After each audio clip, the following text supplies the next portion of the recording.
달 남짓 전에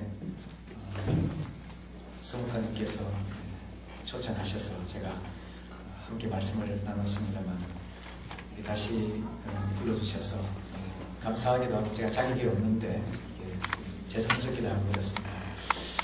제가 원래 저희 교회에서는 25분에서 30분 정도 설교를 하는 것을 원칙으로 하고 거의 그렇게 지키고 있는데요. 외부에 갈 때는 제가 유명한 부흥사도 아니고 또 유명한 설교사도 아니기 때문에 다시 불러주지 않으실 거라고 믿고 좀 길게 말씀을 전하는 습관이 있습니다. 지난번에도 제가 조금 예전보다 좀 길게 말씀드렸습니다만은 오늘 좀 양해 말씀을 제가 부탁을 좀 드리려고 합니다. 좀 오후 예배라서 피곤하신 분들은 좀 좋으셔도 괜찮겠고요. 또 주무시는 것도 가능하겠습니다. 그리고 바쁘신 분들은 조금 먼저 일어나셔도 괜찮을 것 같습니다.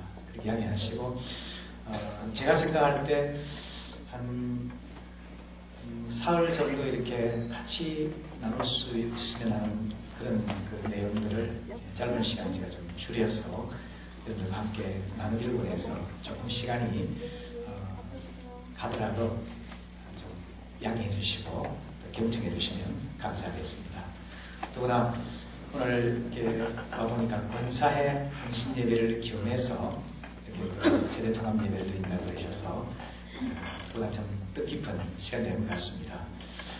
제가 저희 교회에서 침례교회는 원래 권사회가 일반적으로 없었는데요. 한 몇 년 전부터 권사 제도가 도입이 되어서 권사제를 두기 시작을 했습니다. 그래서 저희 교회에 한 20명 정도의 시무 권사님이 계신데 제가 권사님들에게 세 가지를 보통 말씀을 강조를 합니다.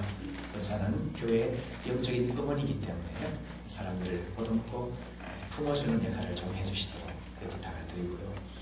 또한 권사님은 교회의 지도자이기 때문에 낮은 위치에서 성도들을 섬겨주시고 앞장서 주시고 오늘 보여주셨으면 감사하겠다. 그래서 세 번째는 권사는 영적인 목자이기 때문에 영혼을 돌보는 목양의 사명을 꼭 감당하시도록 그렇게 약속을 합니다. 저희 같은 경우는 세 번에 걸쳐서 권사님들을 다 약속을 했습니다.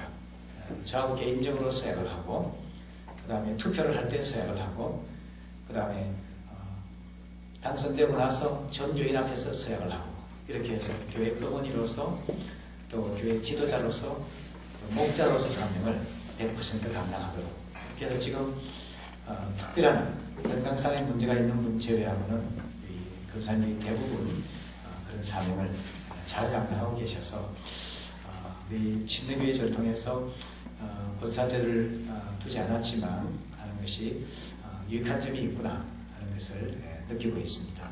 여러분의 교회는 제가 이렇게 목사님을 뵙고 교제하다 보니까요 참 이렇게 배울 점이 많은 그런 분이라는 것을 느끼고 있습니다. 저는 부흥사도 아니고 유명한 목사도 아니기 때문에 과장해서 없는 이야기를 지어낼 필요가 없는 사람입니다.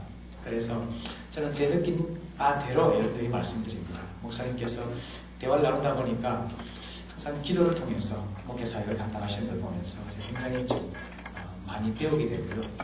그 좋은 성품을 가지고 아버지의 그 마음을 품고서 목회하시는 걸 보면서 참 바르게 목회를 잘하신다는 존경스러운 마음이 생겼습니다. 그래서 여러분들 정말 좋은 교회에서 신앙생활을 하게 되신 것을 감사하게 생각하시고 또 자부심을 느끼셨으면 좋겠습니다. 네, 그리고요 여러분 교회는 시설 면에서도 이렇게 다 잘 갖추고 있기 때문에요. 이제 여러분들이 정말 소프트웨어적인 것, 다시 말하면 교회 지도자들과 교회 성도님들이 한 가족 공동체를 이루어가기 위해서 함께 마음을 모으고 또 어떻게 하면은 믿지 않는 비신자들에게 효과적으로 다가가기 위해서 지혜를 모으고 힘을 모을까 그런 데 대해서 여러분들이 함께 열정을 품기만 한다면 이 지역사회에서 아주 건강하게 성장할 교회라고 저는 확신이 들었습니다. 보니까 저희 교회는 좀 많이 외진되어 있어가지고요 저희들은 전도하지 않으면 저희 교회는 죽는 교회입니다. 근데 이 열방교회는 위치도 참 좋아서 사람들이 많이 방문하는 교회인 것 같은데요. 여러분의 교회가 더 건강하게 성장하기 위해서 목사님께서 비신자를 전도하는 일에 초점을 맞추기 위해서 굉장히 애를 많이 쓰고 계시는 걸 알고 있습니다. 그래서 건강하게 성장하는 모델이 되기 위해서 모든 성도님들이 사역하고 또 권사님들 같이 교회 지도자분들이 사역하는 분들이 되시고 또 교회 오랜 신앙의 연륜을 가지신 분들이 사역하는 그런 본을 보이게 될 때에 이것이 좋은 전통이 되어서 우리 젊은 세대까지 내려갈 수 있으리라 생각을 해봅니다. 저는 이번 교회가 그렇게 꼭 되기를 바라는 뜻에서 저는 오늘 사역의 원리라고 하는 제목으로 말씀을 나누려고 합니다. 지금 나오고 있습니까? 네. 나오고 있으면 지금 한 번 더. 예, 지금 나오는군요. 예. 자, 권사님을 비롯해서 교회 집사님들 또 교회 여러 가지 기관의 임원이나 지도력을 맡으신 분들은 이렇게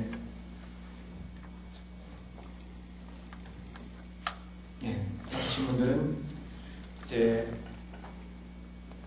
당연히 사역을 하게 되시는데요. 사역을 하게 되시는데 제가 우리 교회에서 강조하는 바가 있습니다. 너무 교회 일 많이 하려고 하지 마시고 좀 적당히 하시라고 그런 이야기를 합니다. 왜냐하면 저희 교회는 역사가 좀 있는 교회이기도 하고요. 그러다 보니까 소득들이 알면서 일에 대한 좀 그런 경쟁심 같은 것들이 있어가지고요. 그러다 보니까 은근하게 좀 시샘도 있고 다툼도 있고 그런 것들이 있습니다. 그래서 제가 너무 일 많이 하려고 하지 말고 좀 적당히 하십시오. 그런 이야기를 종종 합니다. 그래서 오늘 제가 사역의 원리라고 하는 제목을 가지고 좀 더 함께 좀 나누려고 하는데요. 좀 졸릴 수 있으니까 우리 좀 같이 한번 읽어보실래요? 자, 건강한 자아상. 한 번 더 좀 같이 좀 크게 우리 한번 해볼까요? 시작. 건강한 자아상. 이게 왜 중요하냐면요. 우리가 가만히 이렇게 분별력을 가지고 보게 되면요. 마귀는 우리가 하나님과 올바른 관계를 맺기보다는 뭔가 자꾸 일하는 데 몰두하도록 이렇게 유도하는 경향이 있습니다. 이게 뭐냐면 사탄의 거짓된 인생의 방정식이라 제가 그렇게 표현하고 싶은데 혹시 여러분 이 시간 나시거든 로버트 맥기라고 하는 사람이 쓴 내 안의 위대한 나라고 하는 책이 있습니다. 그것은 많은 그 사람들을 상담하면서 수만 명의 사람들을 상담한 결과로 그들이 성경을 연구하고 임상실험 결과를 가지고서 낸 책이 바로 내 안의 위대한 나라고 하는 책입니다. 우리나라로 번역되어 있는데요. 그걸 읽어보시게 되면요 굉장히 복음적입니다. 거기에서 수만 명의 이런 사람들을 상담하면서 얻은 결론이 뭐냐면 그리스도인이라고 말하는 사람들도 많은 경우에 거짓된 인생 방정식에 따라 살아가고 있다는 겁니다. 그게 사탄이 우리를 넘어뜨리고 파멸시키기 위해 만들어놓은 덫과 같은 거라고 하는 겁니다. 그게 뭐냐면 내 존재 가치를 어떻게 이해를 하느냐 하면 행위 플러스 사람들의 평판이라 생각하게 만든다는 겁니다. 무슨 말씀이냐면 예를 들면 이런 겁니다. 내 인생의 가치라고 하는 것은 뭐라고 보느냐 하면은 내가 지금 하고 있는 일, 예를 들어서 어떤 회사에서 내가 사장인가 아니면 평사원인가 아니면 현장 노무자인가 등등 내가 하고 있는 일에 의해서 내 가치가 결정된다고 믿게 만드는 겁니다. 이게 내 행위라는 거죠. 또 든다면은 지금 내 학력 수준, 예를 들어서 나는 전문대를 나왔는지 아니면 4년제 대학을 나왔는지 아니면 서울의 유명 대학을 나왔는지 아니면 대학원을 나왔는지 이런 학력에 의해서 내 존재 가치가 결정된다고 믿게 만드는 겁니다. 그 다음에 또한 보게 되면은 재산. 나는 32평 아파트에 살고 있는데 누구는 60평 아파트에 살고 있는데 누구는 원룸에 살고 있는데 이와 같이 내 물질과 재산의 정도에 따라서 내 가치를 결정하게 만든다는 겁니다. 이런 등등 여기다가 이에 대해서 사람들이 나를 어떻게 평가하는가. 이분은 명문대학을 나왔으니까 훌륭한 분이시죠. 이분은 회사에서 중책을 맡고 있는 이사님이시니까 이분은 아주 훌륭한 분이시죠.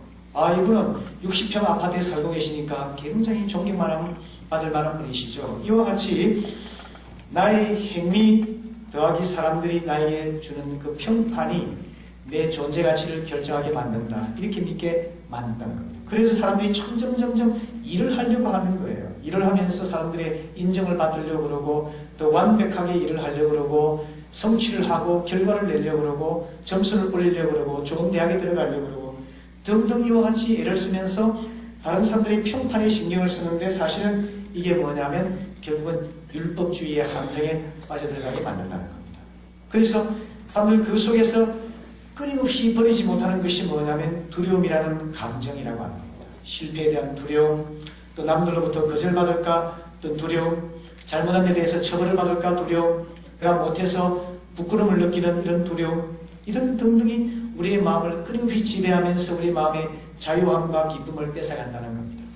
이렇기 때문에요, 교회에서 열심히 일을 하시는 분들이 오히려 마음의 기쁨과 평화가 없고 끊임없이 사람들의 평가에 자꾸 마음을 쓰고 조금 누가 질책을 하게 되면 그걸 견디지 못하면서 다투고 좌절하고 낙마하는 것을 봅니다. 우리 교회 내에서요, 굉장히 열심히라고 하면은 둘째가 라면 서러워할 만한 분이 계신데요, 우리 마음이 제가 볼 때 건강한 자아상이 없어요.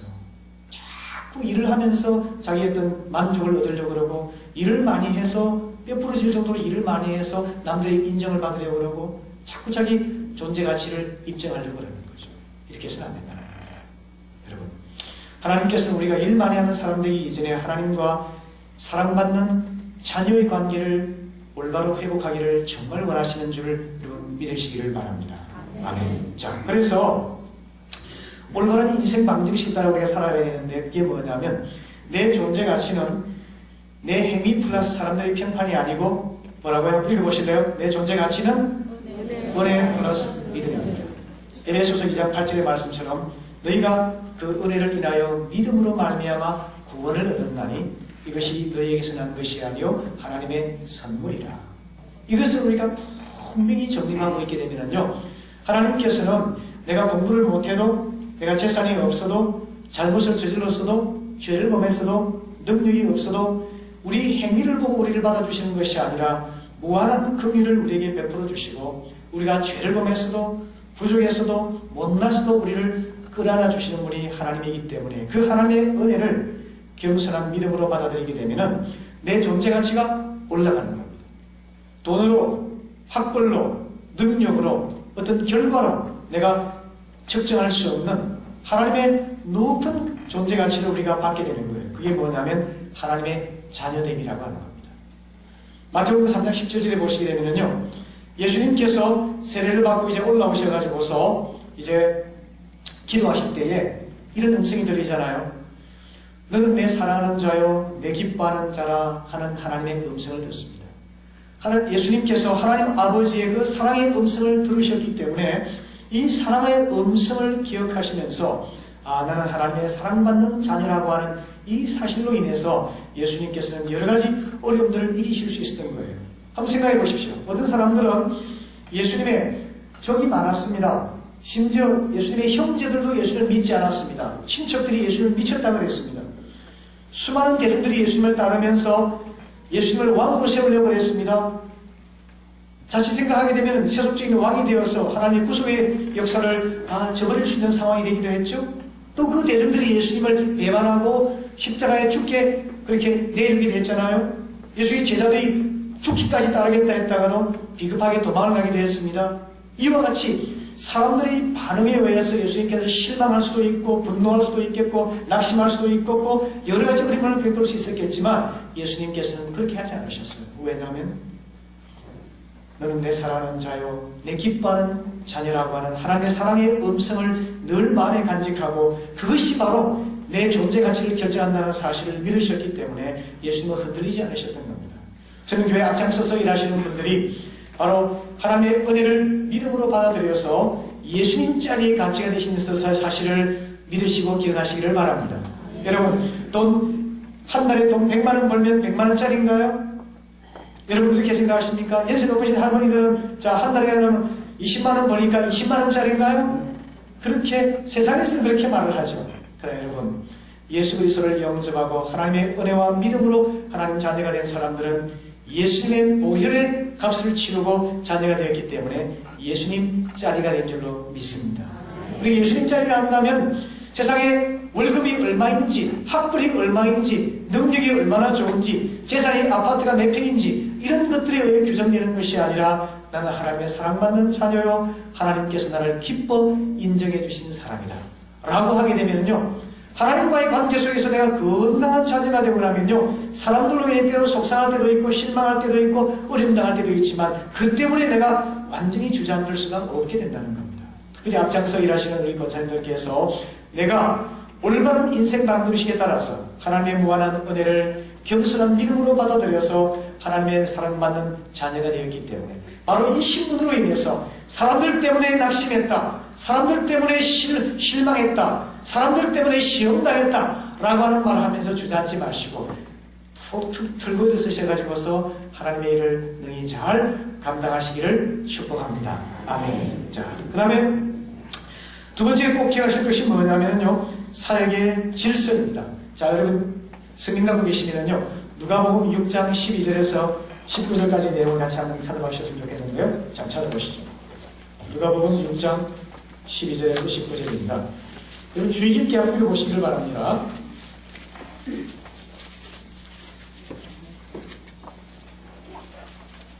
자, 한 절씩 읽으실까요? 제가 읽겠습니다. 이때 예수께서 기도하시러 산으로 가사 밤이 새도록 하나님께 기도하시고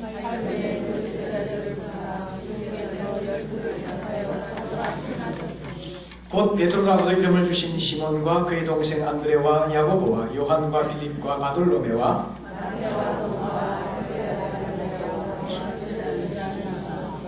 야고보의 아들 유다와 예수를 파는 자들 가룟 유다와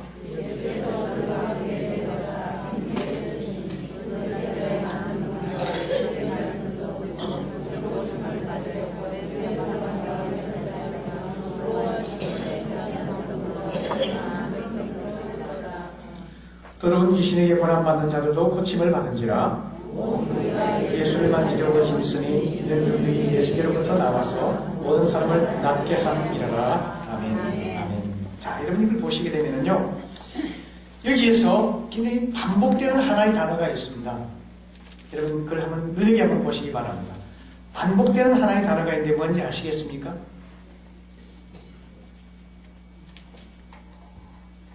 관점에 따라 달리 볼 수 있겠지만 잘 보세요. 이건 뭐냐? 함께라는 단어입니다. 함께. 예수께서 기도하시고 산으로 가서 밤이 새도록 하나님께 기도하시고 깨가 나오죠. 그리고 17절에 예수께서 그들과 함께 내려오사 편지에 쓰시니 함께라는 단어가 계속 나오고 있습니다. 이게 뭐냐면요, 이 교회는 깨가 쏟아지는 집이라 그렇게 생각하시면 별 틀림이 없을 겁니다. 무슨 말씀이냐면 신혼부부들에게 뭐 깨가 쏟아진다 그렇게 말하지만 교회는 함께하는 하나님 자녀들의 공동체라고 하는 의미입니다. 여러분 이 본문을 잘 보시게 되면요, 우리가 하나님을 섬기는 사회의 원리가 여기에 담겨져 있는데 그게 바로 질서라고 하는 원리입니다. 자, 이 본문을 주의 깊게 보시게 되면요, 이 시간이 밤이 되어서 예수님께서 기도하시러 산에 가셨습니다. 그리고 밤새도록 기도하시고 다음날 아침에 예수님께서 제자들을 택하셨습니다. 그리고 낮 시간에 내려오셔가지고서 평지에서 병들고 귀신 들리고 마음 상한 자들을 어루만지시고 고쳐주시는 일을 하셨습니다. 이 시간이 밤에서 아침으로 낮으로 이동하고 있습니다. 그러면서 예수님의 활동이 어디가 가느냐 하면요, 밤에는 하나님과 함께 기도하시고 아침에는 제자들과 함께 공동체를 이루시고 낮에는 무리들과 함께 있으면서 그들을 고쳐주시더라는 겁니다. 함께하는 겁니다. 이게 바로 사역의 질서라고 우리가 생각할 수 있는데요, 이것을요 생략하지 말고 순서를 혼동하지 말고 잘 지키시게 되면은 하나님께서 원하시는 사역의 열매가 자연스럽게 맺힙니다. 오늘 본문의 19절 마지막을 보시게 되면은 그런 말씀이 있지 않습니까? 온 무리가 예수를 만지려고 힘쓰니 이는 능력이 예수께로부터 나와서 모든 사람을 낫게 함이라 말씀하고 있습니다. 능력이 자연스럽게 흘러넘쳤다는 겁니다. 예수님에게서. 그래서 억지로 부자연스럽게가 아니라 너무나 자연스럽고 풍성하게 치유와 구원의 역사를 이루시더라는 거죠. 이게 뭘 말할까요? 사역의 질서라고 하는 겁니다. 자, 하나님께 나와서 우리가 전심으로 기도할 때 하나님의 성령님의 역사를 경험할 수 있습니다. 그런데 종종 열심히 있는 사람들이요, 기도만 하고 생각하는 경우가 많아요.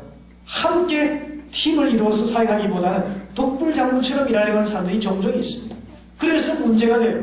우리 교회도 너무너무 열심히 있는 그분이 함께 하려고 하지 않아요. 혼자 되면 너무나 정말 헌신적입니다. 그분은 새벽에도 나오고 낮에도 나오고 저녁에도 나오고 교회 큰 행사가 있을 때마다 그분이 맡아가지고 주말에서 다 하세요.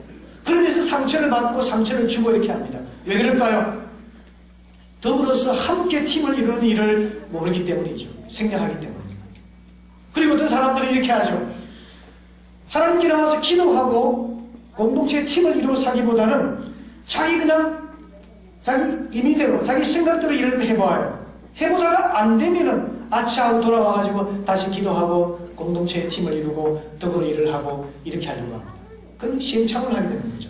여러분, 오늘 주님께서 보여주신 이 원리는 우리 권사님들뿐만 아니라 교회에서 일하는 일꾼들이 꼭 기억하셔야 될 사역의 질서가 있는데요.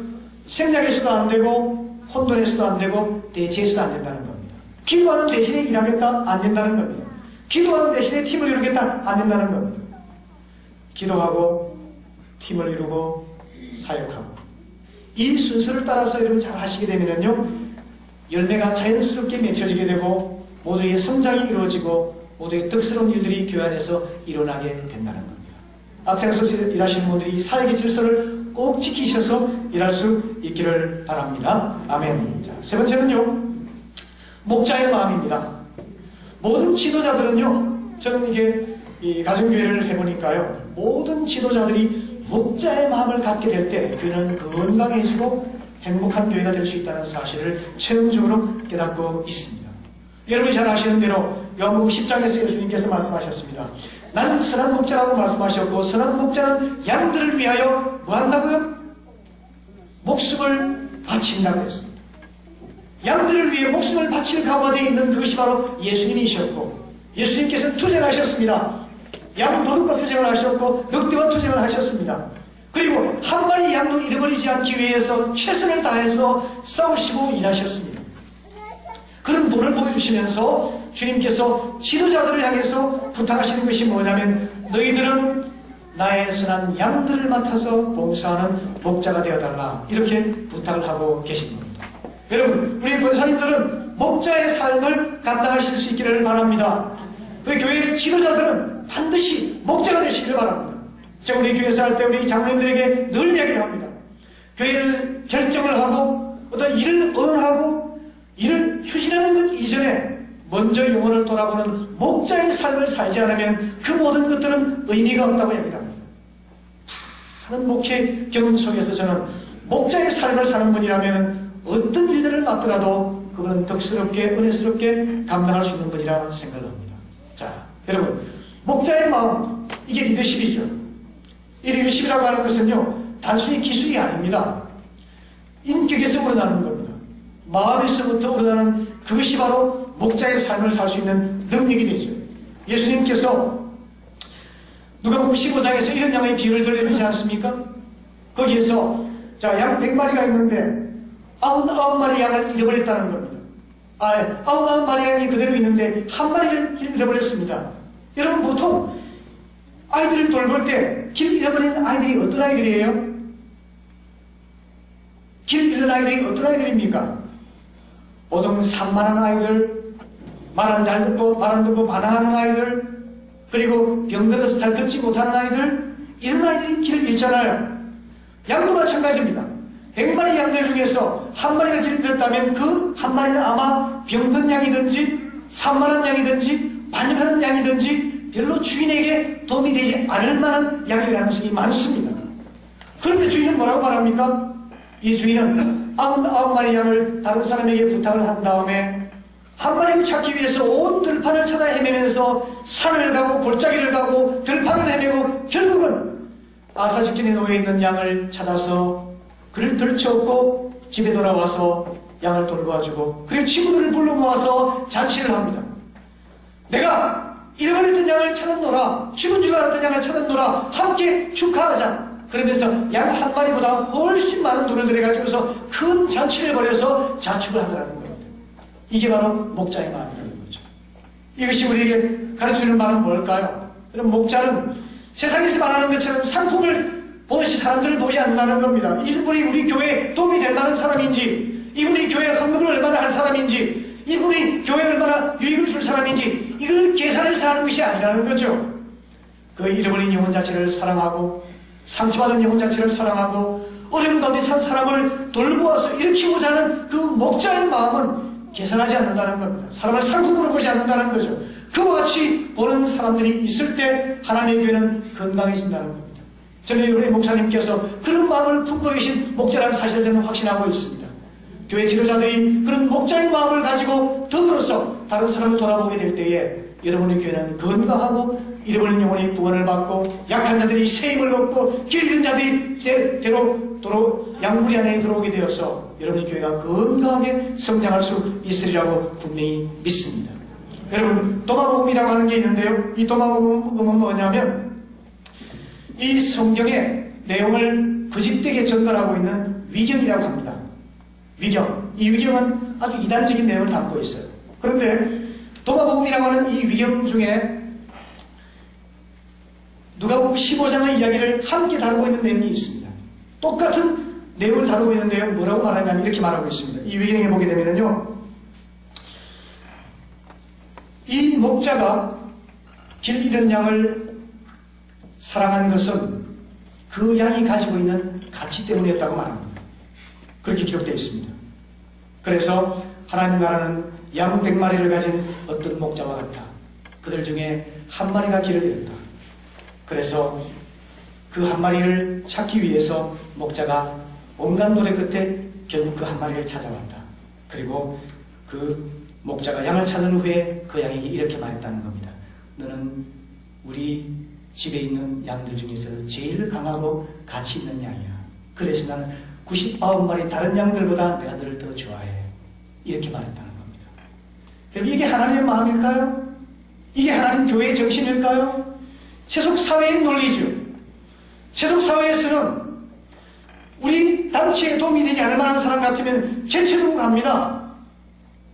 배우지 못하고 병들고 힘이 되지 않을 만한 사람 같으면 제쳐두고 갈 수 있는 게 세속사회의 논리죠. 그런데 오늘 주님께서는 한 마리 길 잃은 양을 위해서 99마리를 그대로 두고 하는 어떻게 보면 비합리적이고 비생산적이고 비실용적인 일을 택하시면서 이것이 바로 하나님 교회의 정신이고 목자의 마음이라고 우리에게 들려주고 있습니다. 저는 여러분의 교회에 병든 분이 와서 사랑의 위로를 받게 되기를 바랍니다. 가난한 분이 와서 따스한 위로를 받게 되기를 바랍니다. 배우지 못한 자들이 와서 열등 가문과 피해식에 젖지 아니하고 완전한 하나님의 사랑을 받으면서 회복될 수 있게 되기를 바랍니다. 그런 목자의 마음을 가진 지도자들이 있을 때 여러분의 교회는 건강해질 수가 있게 된다는 겁니다. 바로 예수님께서 길 잃은 우리를 구원하시기 위해서 당신의 목숨을 바쳐주셨고 또 우리에게 그런 목자의 삶을 부탁하고 계시지 않습니까? 이런 목자의 삶을 살다 보면은요, 상처받을 일도 있을 거예요.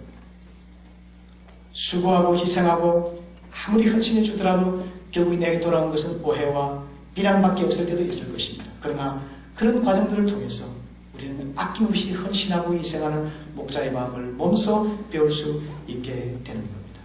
우리 교회에 지금 집사님 중에서 목자 일에 헌신하신 분이 한 분 계신데요. 이분은 결혼한 지 15년 만에 교회를 처음 왔습니다. 그리고 교회를 왔어도 썬데이 크리스찬으로서 교회에 대한 형식적으로 주일만 겨우 왔습니다. 한 달에 한 2번 정도. 이분이 좋은 회사를 다니다가 퇴직하고 지금은 다른 일을 하고 계신데요. 이분이 목자의 삶을 감당하기 전까지는요, 아주 형식적이고 그냥 소극적인 교인으로 우리 교회에 출석하셨어요. 그런데요, 지난 가을에 이분이 교회 목자의 삶을 시작하셨습니다. 목자의 일을 맡고 보니까 말이죠, 그 집에 이혼 직전의 사람도 있고, 그리고 정신적으로 문제가 있는 사람도 있고 온갖 종류의 어려움이 다 있는 거예요. 예전 같으면 이분이 다혈질이라 가지고서 그분을 그냥 막 다그치기도 하고 싸우기도 하고 그럴 수 있는 분인데 말이죠. 목자 일을 맡아서 하다 보니까 이분이 참고 그리고 들어주고 기도하고 이렇게 하는 걸 보았습니다. 그러면서 이분이 삶이 변하더라고요. 그러면서 이분이 저에게 자기 목양의 과정 속에서 어려움이 생기면은 저를 찾아와서 원언하고 도움을 구하고 기도를 부탁하는 가운데서 이분이 저에게 최근에 그런 말씀하더라고요. 제가 목자의 삶을 살다 보니까 목사님의 마음을 알 것 같습니다. 목사님, 제가 한 10명 남짓 되는 사람들을 돌보는데도 이렇게 어려움이 많은데 목사님은 그 많은 사람들을 돌보느라 얼마나 수고가 많으십니까? 하면서 저를 굉장히 격려하시고 위로해 주시더라고요. 여러분, 우리 다른 영혼을 돌보는 일을 해보시게 되면요, 우리 목사님을 저절로 존경하게 되고 목사님의 사역에 격려하고자 하는 그런 마음이 생기게 될 것이라고 믿습니다. 저는 여러분이 모두가 다 일 중심으로 돌아가지 아니하고 사람에게 초점을 맞추어서 목자의 마음을 가지고 섬기고 돌보고 그리고 사람들을 인도하는 그런 삶을 꼭 살아가시기를 부탁을 드립니다. 아멘. 그리고 네 번째 이제 창조적인 언어입니다. 이것은 우리가 사람들과 관계를 맺고 일을 하다 보면 반드시 생기는 것이 어떤 갈등이 있습니다. 그럴 때에 우리가 창조적인 언어 습관을 잘 사용하시게 되면요, 우리가 행복하면서 남들에게 유익을 주는 사역을 감당할 수 있게 됩니다. 오늘 이것들이 본문의 말씀에서 누가 말하려고 하면 하나님의 말씀을 하는 것 같이 하라고 말씀하고 있지 않습니까? 다시 말하면 우리 입술에서 나오는 언어는 하나님의 말씀을 대변하고 하나님의 인격을 대변하고 하나님의 뜻을 나타내주는 그런 것이 되어야 한다는 뜻입니다. 그래서 우리의 언어 습관을 훈련하는 것이 너무너무 중요하다는 말이죠. 여러분, 우리의 언어 습관, 이 말이 얼마나 큰 권세를 갖고 있는지 기억하십니까? 성경은 이렇게 말씀하고 있습니다. 죽고 사는 것이 혀의 권세에 달렸다라고 말씀하고 있습니다. 그리고 마가복음 11장 말씀에 보게 되면은 우리가 말하는 것이 이럴 줄 믿고 의심하지 않으면 그대로 되리라고 말씀하고 있습니다. 또 하나님께서는 민수기 14장에서 우리가 하는 말이 하나님의 귀에 들린 그대로 이루어주리라고 말씀하고 있습니다. 우리 입에서 나오는 그것이 얼마나 중요한 파워를 갖고 있는지 몰라요. 그래서 우리 속에서 부정적인 말들, 영세적인 말들, 소구적인 말들, 파괴적인 말들, 이것이 나오게 되면 그것이 영혼을 죽일 수 있는 겁니다. 근데 반면에 창조적인 언어 습관을 잘 발휘하셔서 여러분 칭찬하시고 긍정의 언어를 쓰시고 가능성의 언어를 쓰시고 적극적인 언어를 쓰시고 이렇게 희망찬 언어를 쓰시게 되면 그 언어가 파워를 발휘해서 여러분의 공동체와 교회 속에서 하나님의 놀라운 능력을 나타낼 수 있게 된다는 겁니다. 여러분 한번 보실래요? 창원지법에 판사님께서 어떤 경미한 일로 해서 죽고 싶은 마음이 들 정도로 범죄를 하고 낙심한 그 수감자에게 가벼운 형을 내리시면서 그렇게 실질적으로 따라해보라 그랬다 그러죠. 이 사람이 자살을 시도했습니다. 그래서 이번에 당신이 자살 계속 한번 해보라고 마음이 어떠는지 여러분 한번 해보십시오. 자살 마음이 얼마나 우울해집니까? 마음이 얼마나 부정적이 됩니까? 소망이 없으시잖아요. 그런데 여러분 글자 순서 하나를 바꿔보십시오. 해보십시오. 살자 희망이 생기지 않습니까? 능력이 생기죠? 가능성이 열리죠? 여러분 똑같은 글자인데 순서 하나를 바꾸고 해가지고 자살 해가지고 그 자살의 길로 걸어가는 사람이 있는 반면에 살자 그래서 희망이 있고 능력이 나타나고 새로운 소망이 생기는 길을 열어갈 수도 있습니다. 그게 뭐냐면 언어의 파워입니다. 저는 여러분의 교회가 늘 좋은 언어 습관, 창조적인 언어 습관을 발휘하는 교회가 될 수 있기를 바랍니다. 그래서 여러분 속에서는 항상 가능성의 언어를 말씀하시기를 바랍니다. 긍정의 언어를 사용하시기를 바랍니다. 칭찬과 격려를 하실 수 있기를 바랍니다. 이게 바로 창조적인 언어입니다. 많은 언어 습관들 중에서 특별히 여러분 칭찬과 격려가 우리 자녀들과 그리고 세신자들 함께 일하는 사람들에게 얼마나 큰 영향을 미치는지를 여러분 꼭 기억하셔야 됩니다.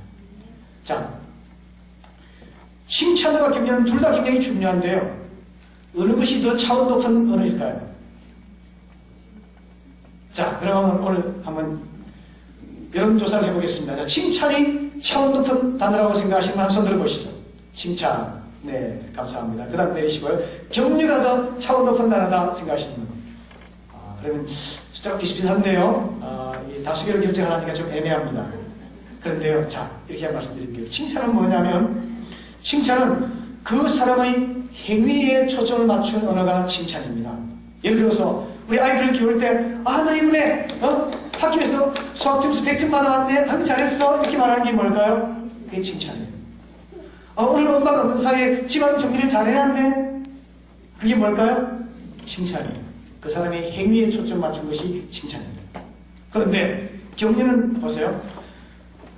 너 오늘 학교 성적을 영 기대만큼 못 가져왔네?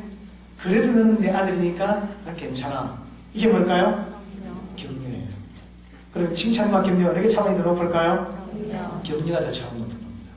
자, 칭찬과 격려가 다 귀한 언어지만 칭찬은 행위에 초점을 맞추고 있기 때문에 이게 지나치게 되면 남용되게 되면 율법주의로 갑니다.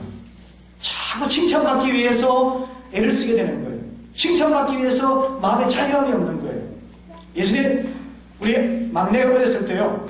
초등 5학년 때, 지금 이제 나이가 대학생 나이가 됐습니다만 5학년 때 이 아이에게 자기 엄마가 그랬습니다. 네가 음악을 하고 싶어 하는데 음악 하려고 그러면 이 85점은 유지를 해야 돼. 그렇게 했습니다. 그 스트레스를 굉장히 받은 거예요. 얘가 음악을 하고 싶은데 음악 안 시켜주면 어떡하나 굉장히 부담이 되는 겁니다. 시험 점수를 받아봤는데 정확하게 85점을 받아봤더라고요. 신기했죠. 근데 유심히 가만히 보니까 이 아이는 막내가 좀 이렇게 어리숙하거든요.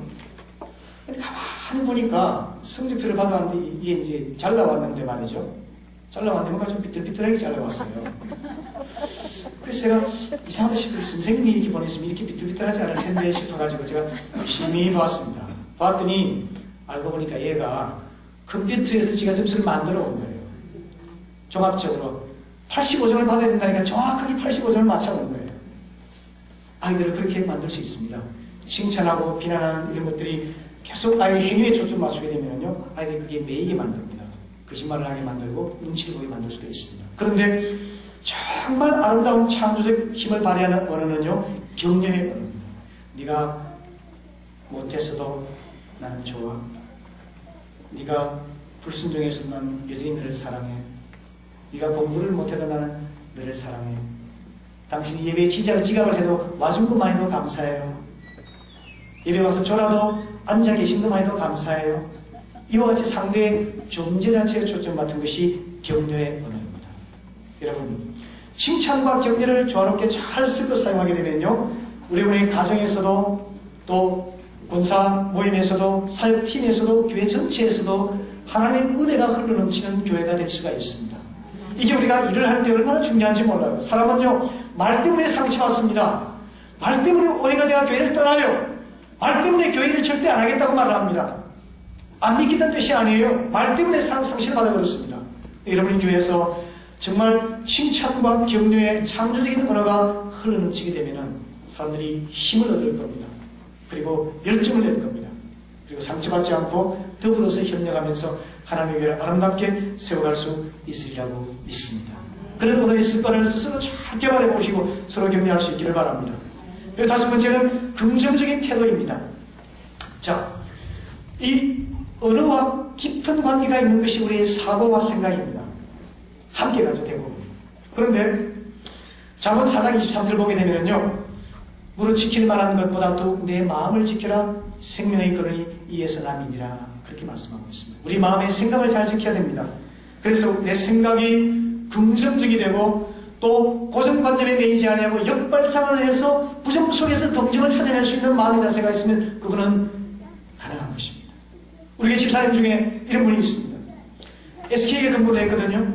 SK에서 굉장히 훌륭하게 일을 잘하고 그리고 높은 급여를 받았습니다. 그런데 명예퇴직을 하셨어요. 그리고 많은 돈을 가지고서 주식 투자를 했습니다. 그러다가 주식 투자해서 매력을 그냥 20년 전에 날려버렸습니다.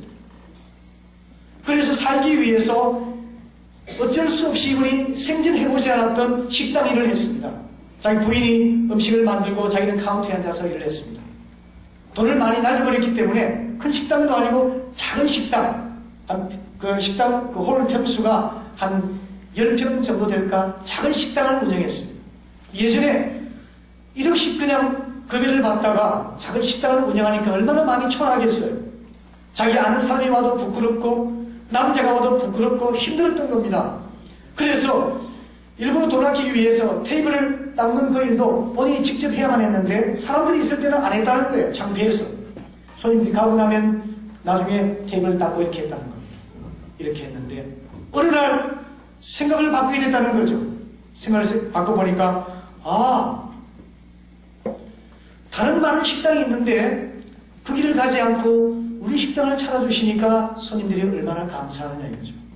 내가 지금 아이들 대학을 2명을 키우고 있는데 대학을 보낼 수 있도록 돈을 벌게 해주시는 분들이니까 얼마나 감사한가 생각을 바꾸게 됐다는 겁니다. 그러면서 손님들이 아무렇게나 벗어놓은 신발을 깨끗이 닦아가지고 신발장에다가 가지런하게 정돈을 해놨다는 겁니다. 그리고 나니까 식사를 하고 가면서 손님들이 깜짝 놀란 거예요. 자기가 아무렇게나 벗어놨는데 깨끗이 닦아서 신발장에 가지런히 놓았는데 보니까 주인이 카운터 보는 이 식당 사장님이 너무나 감사해하고 방문해 주신 데 대해서 너무나 고마워하면서 정성을 기울이니까 손님들이 즐거운 마음으로 식사를 하고 또 좋은 이미지를 가졌으니까 어떻게 될까요? 다음에 또 찾아오고 다른 동료들과 친구들 데리고 또 방문하게 된 겁니다. 그렇게 해서 그 식당이 굉장히 잘 되게 되어서 자녀를 다 공부도 시키고 또 시집장가도 보내고 이렇게까지 할 수 있게 되었습니다. 여러분, 우리가 문제 상황을 어떤 각도에서 보는가에 따라서 우리 삶이 달라질 수가 있습니다. 여러분이 잘 알고 있는 대로 정탐꾼 이야기를 아시죠? 모세와 이스라엘 백성들이 가나안을 정탐하기 위해서 12명의 지파 대표들을 보냈습니다. 10명의 사람들이 뭐라고 보도를 했죠? 그 땅은 좋은 곳입니다. 그러나 성벽이 너무나 튼튼하고 선진 문물을 부과하고 있고 사람들은 너무나 거인처럼 장대하고 도저히 우리가 감당할 수 없는 사람들입니다. 그들은 우리는 메뚜기와 같은 사람들입니다. 도저히 우리가 맞서 싸울 수가 없습니다. 불가능합니다. 라고 보고를 했을 때 여러분 부정적인 말은요 전염성이 얼마나 강한지 몰라요. 그래서 백성들 가운데 불평과 원망이 터져나왔습니다. 그리고 눈물과 절망이 터져나왔습니다. 그래서 결국 어떻게 합니까? 그들을 이제까지 인도한 모세에 대해서 대적을 하면서 모세를 처단해버리고 다른 지도자를 세워서 애굽으로 되돌아가자. 그리고 이제껏 우리를 죽음으로 인도한 하나님에 대해서 불평, 원망하는 말들이 퍼져나오게 되었습니다. 일생일대 위기가 되었죠. 그럴 때 여호수아와 갈렙은 비록 소수의 두 사람이었지만 옷을 찢으면서 단호하게 말합니다. 아니다! 하나님께서 우리와 함께 하신다면 어떤 무서운 적이라도 우리는 물리칠 수가 있다. 극견고한 성도 우리는 무너뜨릴 수가 있고 장신족도 우리는 물리칠 수가 있다. 숫자가 아무리 많더라도 우리는 능히 감당할 수가 있다. 라고 백성들을 안도시키려고 했습니다. 결국 하나님께서 어떻게 하셨나요? 결국은 불신앙과 원망했던 사람들은 한 사람도 가나안 땅을 밟지 못하고 믿음으로 선택하고 믿음으로 바라보고 고백했던 여호수아와 갈렙이 가나안 땅에 들어가서 하나님이 약속한 땅을 밟으면서 누릴 수가 있었던 거예요. 잘 알고 있는 내용입니다. 그러나 여러분 실천하는 것이 쉽지가 않습니다. 여러분 믿음의 편에 서시기를 바랍니다. 하나님의 교회는 다수결을 하는 게 아닙니다. 여러분 하나님의 교회는 민주주의가 아니에요. 신정주의입니다. 하나님의 뜻을 따라 순종하고 그리고 적은 숫자처럼 믿음의 눈으로 바라보고 믿음의 말을 하고 믿음의 행동하는 사람이 하나님의 역사를 이루어가는 거예요. 여러분 그렇게 될 수 있기를 바랍니다. 문제 상황들을 직시하되 그 문제 상황 속에 숨어있는 진실을 보게 된다면 우리는 다른 생각을 하게 될 거예요. 그럼 우리 희망을 쏟게 되고 가능성을 보게 되고 그리고 도전할 수 있게 되는 겁니다. 여러분 제가 아주 무더운 여름날에 군대 입대를 했습니다. 7월 14일에 입대를 했습니다. 논산원에서 입대를 했는데요. 얼마나 덥고 습한지 몰라요. 거기에서 총검술 훈련도 하고 유교훈련도 하고 여러가지 훈련을 했습니다. 그런데 그 훈련 중에서 제일 훈련병들이 어려워하는 훈련이 뭔지 아십니까? 그게 바로 멸공공 체조라는 거예요. 남자분들은 아실 텐데 엄청나게 큰 통나무를요 잘라가지고서 한 군데가 어깨에 메고 오른쪽에서 왼쪽으로 왼쪽에서 오른쪽으로 이렇게 계속 이렇게 옮기게 하는 멸공공 체조라는 겁니다. 이거는요 사람의 몸을 부탁을 하지 않지만 한 10분만 하고 나면 어깨가 아파서 견디지를 못할 정도로 무거워요. 네, 여러분 제가 동산훈련소에서 한 달 훈련을 받으면서 제일 즐기면서 쉽게 했던 것이 뭐냐면 멸공공 체조였습니다. 쏙 들어가서 있으니까 말이죠. 남들은 아무리 힘들어하니 저는 아무 힘들 게 없더라고요. 너무 쉽고 즐겁더라고요. 자기가 처한 상황을요 어떤 관점에서 보는가에 따라서 저주가 될 수도 있고 축복이 될 수도 있는 겁니다. 우리가 어떤 관점에서 바라보는가 대단히 중요합니다. 언어와 함께 우리가 적극적인 사고방식을 가지고 하나님께서 함께 하시면 넘치 못할 일이 없노라. 기도하면 모든 일이 이루어지느니라. 믿음의 머리와 함께 한다면 저 산도 뛰어넘을 수가 있느니라. 어떤 장벽이라 할지라도 그것을 뛰어넘을 수 있느니라. 거친 파도가 하면 그 파도를 타고서 대으로 나갈 것이다. 이런 믿음을 가지고 다른 사고방식을 가지고 바라보게 되면요 우리의 삶이 달라집니다. 우리의 가정도 우리의 교회도 우리 각 소그룹에서도 그런 변화가 나타날 수가 있는 겁니다. 여러분 개인 삶을 한번 돌아보십시오. 여러분 실패했다고 생각하시는 분이 있으십니까? 실패한 것이 아니라 아직 미완성입니다. 그렇죠? 미완성인 성공입니다. 그리고 기억하십시오. 실패는 바느질 할 때나 있는 겁니다. 포기는 배추 셀 때나 필요한 겁니다. 우리가 그런 방식으로 다른 관점에서 바라보고 다른 태도를 가지고 대하게 되면요 우리 삶이 달라져요. 절망 속에서도 소망이 피어납니다. 그리고 불가능하게 생각한 것이 아니라 그 속에 가능성의 꽃을 피울 수 있게 됩니다. 모든 게 무너져 내려도 희망이 있다고 믿습니다. 왜? 살아계신 전능하신 하나님께서 나를 지켜보시고 함께 하신다면 도우신다면 넘치 못할 일이 없음을 믿기 때문에 그렇습니다. 여러분, 저는 우리 모두가 다 이와 같이 긍정적인 삶의 태도를 훈련하고 연습할 수 있기를 바랍니다. 아멘. 그리고 주시는 힘으로 사역을 하셔야 됩니다. 세상의 지도력은요 흔히 이렇게 말하죠. 여러분 경영학이라든지 자기개발서를 보십시오. 대부분 하는 말이 강점을 개발하랍니다. 강점을 통해서 일을 하라 이렇게 흔히 말하죠. 그게 틀린 말은 아니죠. 그러나 영적인 지도력의 신비는 그것을 뛰어넘습니다. 영적인 지도력은요 약할 때 강함 대신에 이 영적 지도력의 신비이면서 역설입니다. 이 얼마나 놀라운지 몰라요. 우리가 강점을 통해서 일을 하다 보면요 교만해지고 독선적이 되기 쉬워요. 엘리트주의로 빠지기 쉽습니다. 하나님의 교회는 그렇게 돼서는 안 됩니다. 여러분 그렇게 하다가 문제를 갖는 경우들이 얼마든지 있어요. 그러나 여러분 참으로 우리가 하나님의 몸된 교회에서 주님을 섬길 때는 약점 속에서 주님을 의지하는 믿음으로 겸손하게 감당할 때 놀라운 하나님의 역사를 경험할 수 있게 되는 겁니다. 나는 약하지만 나는 비록 몸도 약하지만 비록 가진 것도 없고 배움바도 적지만 하나님께서 맡겨주셨으니까 주님을 의지하는 믿음으로 기도하고 성령의 도우심을 받고 나보다 더 훌륭한 사람과 더불어 협력하면서 하나님의 몸된 교회를 섬겨나갈 때 그게 바로 하나님이 주시는 성령의 힘으로 감당할 수 있는 지도력의 원천이라고 하는 겁니다. 여러분 우리 몸에서 제일 센 게 뭐라고 생각하세요? 제일 단단한 게 생각해 보셨어요? 제가 생각할 때는 이빨이라 생각합니다. 이빨을 가지고 다 깨물잖아요. 그죠? 뼈도 깨물고 다 깨물었습니다. 그리고 제일 약한 게 뭐라고 생각하세요? 저는 혀라고 생각합니다. 자, 식사를 하실 때 뭘 잘못 깨물으셔가지고 혀에서 피가 나가지고 아파 보시는 경우는 있죠? 그렇죠? 그런데요, 이상하게 제일 잘 아무는 게 또 혀예요. 제일 약하지만 제일 잘 아무는 게 혀입니다. 그런데 여러분, 우리 몸에서 제일 강한 게 이빨인데요. 여기 계신 분들 중에도 이빨 벌써 가신 분들이 있을 거예요. 이빨 부러지셔가지고 뭐 가셨다거나 임플란트 하신 분들 계신가요? 우리 교회 부목사님은 벌써 이빨을 몇 개를 갈았어요. 운동도 잘하는 사람인데 그렇게 강한 이빨은요 40이 되기 전에도 벌써 가는 사람들이 있습니다. 저도 이빨 하나 갈았습니다. 근데 여러분 보십시오. 나이가 들어가지고서 혀 갈았다는 사람 얘기 들어보셨습니까? 들어보셨습니까?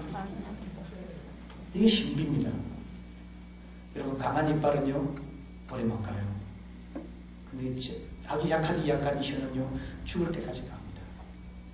이게 우리가 하나님을 섬기는 영적인 리더십의 신비입니다. 주님께서 모세가 힘세고 능력 있고 남들의 존경을 받는 젊은 시절에 부르지 않으셨습니다. 힘 다 빠지고 소외되고 기력이 다 쇠잔했을 때, 나는 아무것도 할 수 없다고 생각했을 때 하나님 그를 부르셔서 하나님을 의지하는 믿음으로 이스라엘 백성을 인도하게 하셨습니다. 바로 그 때문에 모세는 세상에서 가장 온유한 사람이라고 칭찬을 받을 수 있었던 겁니다. 자기 능력으로 자기 힘을 했다 한다면 그렇게 겸손할 수가 없었겠죠. 저는 이 간단한 원리를 가지고 여러분 우리 모두가 다 겸손한 마음으로, 그리고 부족함 속에서 주님을 의지하는 믿음으로 맡겨주신 사역을 감당하실 수 있기를 바랍니다. 네. 그러셔서 우리 주님만을 높여드리고 나는 뒤로 감춰지고 함께 일하는 다른 사람들을 높여주고 그러면서 모두가 다 복을 누리는 그런 사역이 된다면 얼마나 좋겠습니까? 앞장선 분들이 그런 자세로 주님께서 공급해 주시는 힘으로 몸된 교회를 아름답게 섬기시기를 부탁합니다.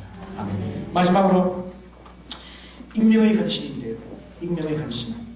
자, 범사에 우리의 모든 사역과 헌신을 통해서 주님 홀로 영광을 받게 되시기를 정말 진심으로 바랍니다. 많은 사람들이 유능하고 헌신한 사람들이요, 자기에게로 사람들의 관심을 끌어모음으로 인해서 오랫도록 쓰임받지 못하고 넘어지는 경우를 종종 봅니다. 여러분, 우리는 죽도록 중사한 이후에도 주님만이 드러날 수 있도록 하는 익명의 헌신을 하나님께 드릴 수 있기를 바랍니다.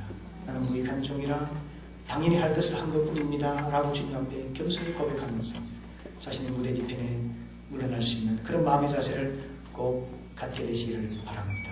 여러분, 엘리 쉐핑이라고 하는 분이 있는데요, 이분은 들어본 분이 별로 없을 거예요. 왜냐하면 저도 최근에 알았으니까요. 이분은 우리 한국에 복음을 전했던 많은 선교사님들이 계시죠. 언더우드, 아펜젤러 등등 많은 유명한 분들을 알고 있잖아요. 그런데 이 엘리지 쉐핑이라는 분은 제가 몰랐습니다. 불과 한 2년 전에 이분의 전기가 나오면서 제가 이분에 대해서 알게 되었습니다. 그러면서 제가 너무나 부끄럽고 미안해서 참 책을 읽으면서 울었습니다. 이분이 어떤 분이냐면요, 32살에 우리나라에 와서 독신 선교사로서 사역했던 간호사입니다. 한평생 이분은 간호사로 일하면서 57세에 돌아가셨습니다. 결혼도 하지 않고요. 이분은 주로 광주 전남 지역에서 사역을 하셨던 분입니다. 이분이 나원자들을 돌보는 사역을 전심을 다해서 하셨고요. 그리고 그 당시 소방받은 여성들이 많잖아요. 아기를 못 낳는다 등등 해가지고서 소방마다 쫓겨난 여성들을 불러 모아가지고서 그들과 함께 생활하면서 그들에게 글도 가르쳐서 지식을 깨우쳐주고 그들을 회복시켜주는 일을 감당했습니다. 그리고 부모 없이 태어난 고아들을 끌어모아서 그들의 엄마가 되어서 그들을 돌봐주었습니다.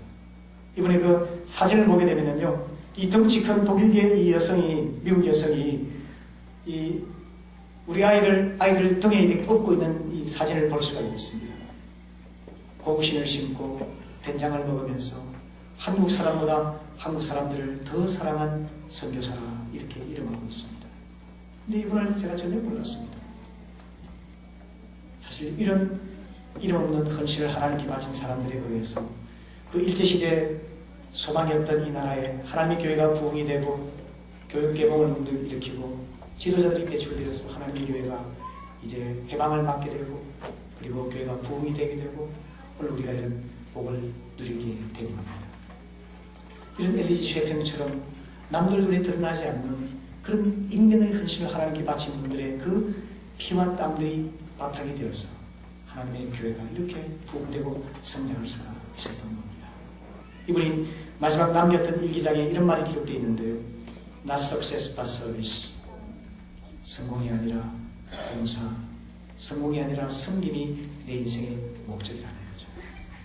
이런 분들이 있기 때문에 하나님의 교회가 이렇게 세워질 수가 있었습니다.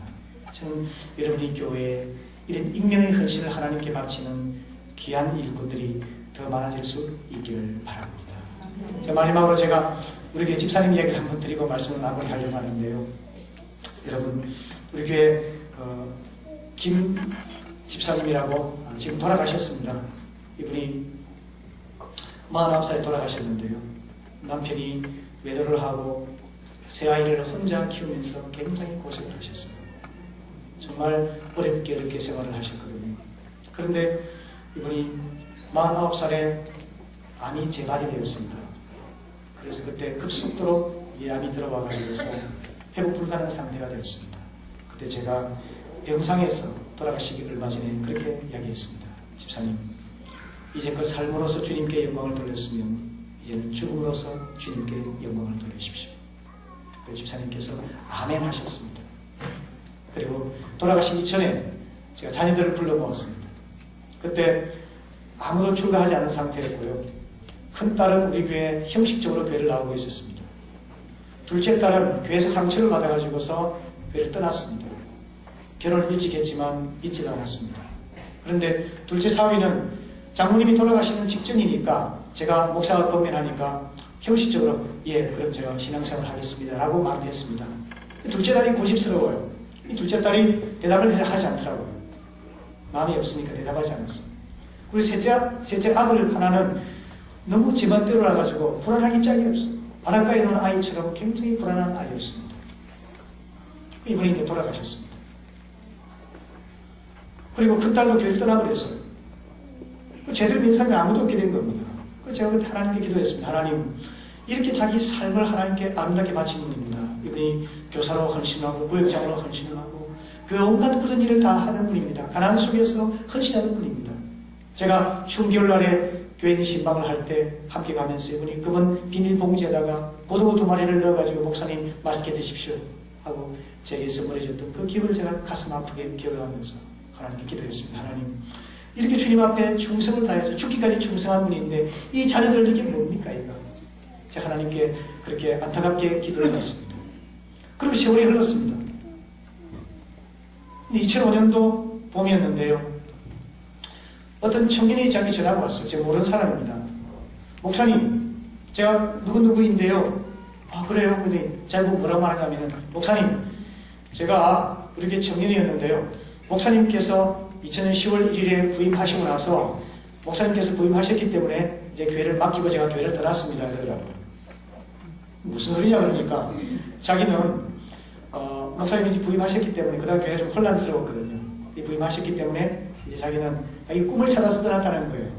자기가 이제 현대중공업 계열의 그런 회사를 하고자 하는 마음을 가지고 돈 벌어서 성공해서 돌아오겠다 하는 마음으로 떠났다는 거예요. 자기는. 그런데 알고 보니까 이 청년이 그냥 이렇게 키도 저만해야 아시겠죠? 근데 인물은 저보다 훨씬 못해요. 마장이 아니고 진짜로 그래요. 약간 눈도 좀 이렇게 좀 문제가 있고. 그러니까 그 집사님의 첫째 딸을 좋아해가지고 집사님이 살아계실 때에 구애를 했는데 딱 거부를 당한 상태였어요. 그래서 진전이 안 됐죠. 집사님 돌아가셨고 식구들 다 떠나 있는 상태였습니다. 그런데 이 청년은 그 사이에 자기 사업을 일으켜서 잘하고 있었어요. 그러다가 우연히 만난 겁니다. 우연히 만나가지고 이제 보니까 아버지는 외도를 해가 밖에 나가버렸고 엄마는 돌아가셔버렸고 자기들은 단칸방에 살고 있는 외로운 처지인데 옛날에 무시했던 이 청년이 보니까 외모는 비록 부족하지만 사업가가 된 거예요. 둘이 그 만나가지고서는 불이 붙어버린 겁니다. 그래서 저에게 전화가 와가지고 목사님, 제가 이 자매와 결혼하려고 하는데 줄이 좀 서달라더라고요. 아, 너무 기쁘지. 제가 당연히 그러죠. 그래서 제가 기쁜 마음으로 주례를 썼습니다. 그 자매가 다시 교회를 돌아오게 됐죠. 그 신앙생활을 열심히 했습니다. 이분이 형제가 얼마나 마음이 좋은지 자기 아내를 말이죠. 그냥 최고 이쁘다고 얘기하는 거예요. 제가 볼 때는 그렇지는 않은데 너무 이쁘게 하는 거예요. 그래서 제가 신방을 가면은 그냥 목사님 이거 결혼식 비디오입니다. 결혼식 비디오를 자기 보여주고 목사님 이거 신혼여행 비디오입니다. 신혼여행 비디오도 보여주고 애기 태어나니까 애기 또 100일 그 비디오 보여주는데 안 보고 싶은데 자꾸 보라 그러는 거예요.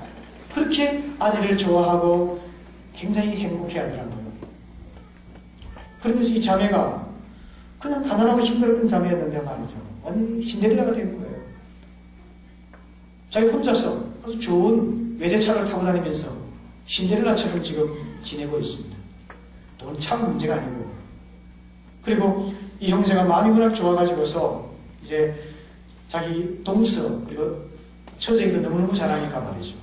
그래서 동서가 전도가 돼가지고, 동서 태권도 관장입니다. 동서가 전도가 돼가지고 우리 교회에서 이제 집사가 됐어요. 자기 처제도 그렇게 바람적이고 고집스러웠던 처제도 함께 신앙생활 하면서 우리 교회에서 집사가 됐습니다.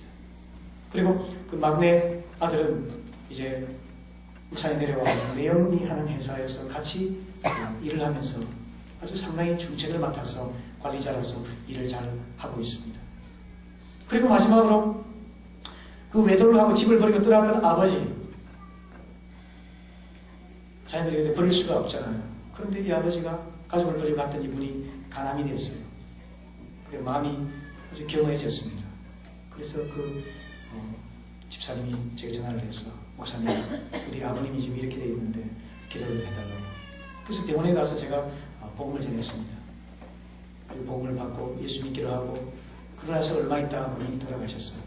제가 장례를 다 치르고 그렇게 마무리하게 되었는데요. 저는 그 이야기를 보면서 이런 그 생각을 참 잊지 못합니다. 하나님께서는 그분의 나라를 위해서, 몸된 교회를 위해서 충성을 바친 사람들의 수고를 결코 잊지 않으시는구나. 제가 그분에게 했던 말, 저는 집사님, 이제껏 삶으로 주님께 영광을 돌렸으니 이제는 죽음으로 영광을 돌리십시오. 그렇게 하길래 그분이 아멘 하셨고, 교회를 다 떠나고 그냥 그 수고가 다 물거품처럼 된 줄 알았는데 하나님의 놀라운 섭리 속에서 믿음이 다 회복되어서 셋 다 우리 교회 세 가정 모두가 다 우리 교회에서 신앙생활을 잘하는 일꾼이 되어 있습니다. 하나님께서는 결코 외면하지 않으십니다.